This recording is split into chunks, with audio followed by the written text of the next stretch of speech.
Good day, lovely viewers. I'm very happy to be here with you once again. And it is your brother Ike Frimpong, and today we are here to discuss something important. We are to discuss a very important topic today. And today we are looking at the bedrocks or the foundations of marriage. Before we enter into the marriage, as we are in the marriage, why and what must we look out for? What are we going to discuss today? Today we are discussing marriage. The foundation of marriage. One of the foundations of marriage. Today we are looking at one of the foundations of marriage. One of the foundation and the core foundations of marriage is the two parties involved. The two partners in the marriage. Group of people that the marriage depends on is the two parties. Marriage is only dependent on the two parties. Get this clearer. The children are not part of the marriage. The family is not part of the marriage. The society is not part of the marriage. The friends are not part of the marriage. These people are all part there to help the marriage grow. I will discuss the roles as we go on. I'll discuss the roles of the various people who partake or who form part of the marriage. But the dependent, the determining factor, the great, most important people in every marriage contract is the two parties involved. I'm happy you are still here with me. Subscribe to the channel, hit the notification button as I give you more enlightenment. This is your teacher. This is your brother, Ike Frimpong. I'm so happy to be here with you. Remember to add your comments, ask questions. Help me meet your need. Help me show more enlightenment on the things that are more helpful to you. Marriage is fully dependent on the two people.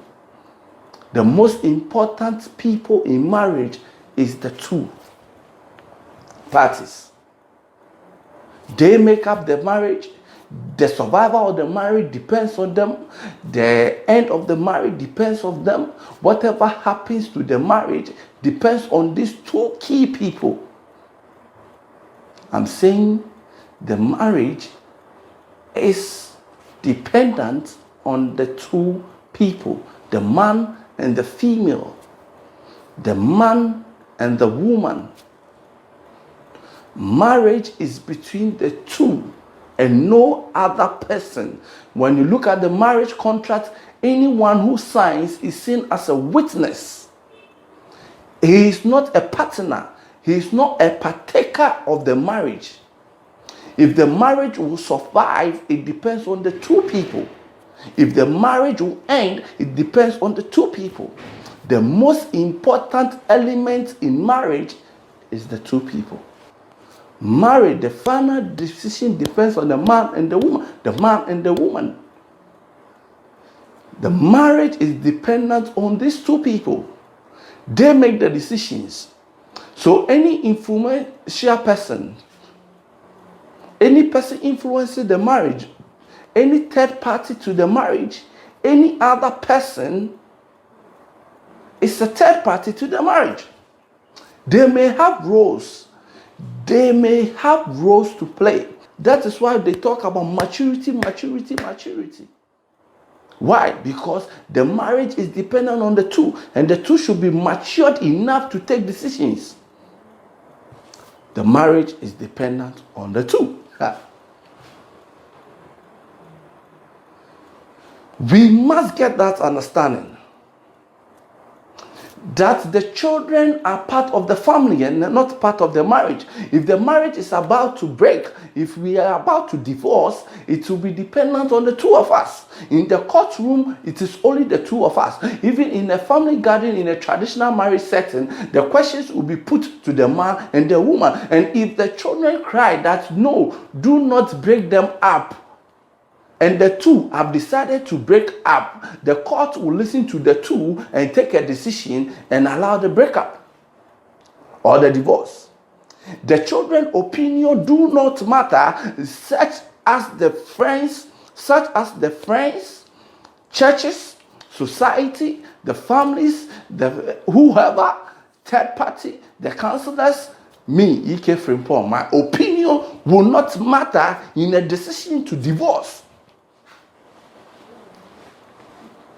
The marriage depends on the two of you. We must understand this.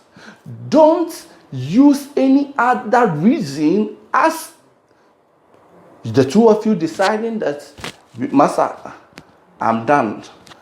Madam, I think I can't handle this anymore. You can't divorce based on the children. You can't divorce based on any other third party but on yourself. If you take a decision based on a third party information, then it means you are the one taking the decision and not the third party. Marriage is between the two of you. I don't know how to say this for you to understand, but the marriage depends totally on the two of you. When you meet an elderly person and you try to discuss your marriage, they are very careful as to what they tell you because they know that the marriage is dependent on the two of you. Whether the marriage will survive, whether the marriage will end, whether you will live till death do you part, whether you guys will stay forever, whether the love will be sweet or sad, whether it will end well or not. When the family breaks up, have you ever heard of a broken marriage? When you hear of broken home, whenever you hear of broken home, you are being told that the man and the woman separated. That is a broken home. There is no man in the house or there is no woman in the house. They say it's a broken home. They have never said broken family because the family will never break. You see, even when the two parties divorce, when they divorce and each other is on its own, when the two parties meet their children in a social gathering, they are one family. Although they are separated, the children combines them together in a force and they are called a family. This is the father and mother of the child. But whether they live or they are divorced, they still say this is the father and mother of the child. The marriage is dependent on the mother and father, the man and the woman. The children have no say. No other person have a say except the two of them. Except the two. The family will never be broken. Why? Because the mother will forever be the mother of the child, and the father will forever be the father of the child. Because of the blood linkage. But with the marriage, it's dependent on the two parties. Most of us have problems in the marriages because third parties have too much influence on our marriage. And if there is any greater prayer for any married couple to pray, if there is a greater prayer for any married couple to pray, it will be that they should pray that any third party who has influence on this marriage, God should take that person off your back. God should take off any negative energy coming from elsewhere. You see, the marriage is between the two. The only thing that worries and destroys most marriages is because there are negative forces coming from elsewhere. And when I say negative forces, I'm not talking about spirituality. I'm talking about third-party influences.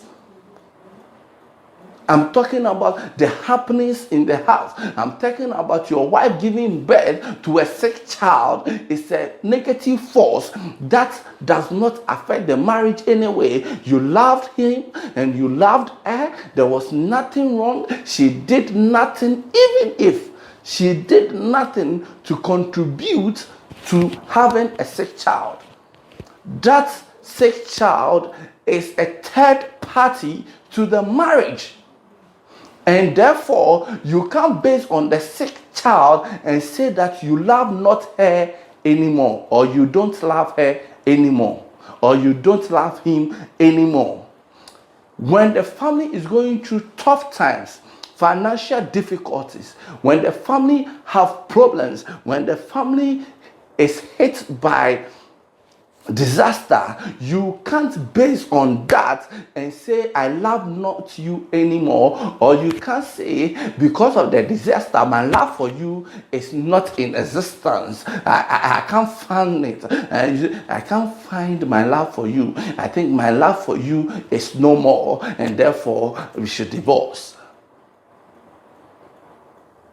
So when Jesus Christ was asked about marriage, he told them that it was because of your wickedness that Moses allowed you to divorce your wives. It was because of your wickedness. So the marriage is based on the grounds upon which you fall in love with each other at the beginning. It is not based on any happenings.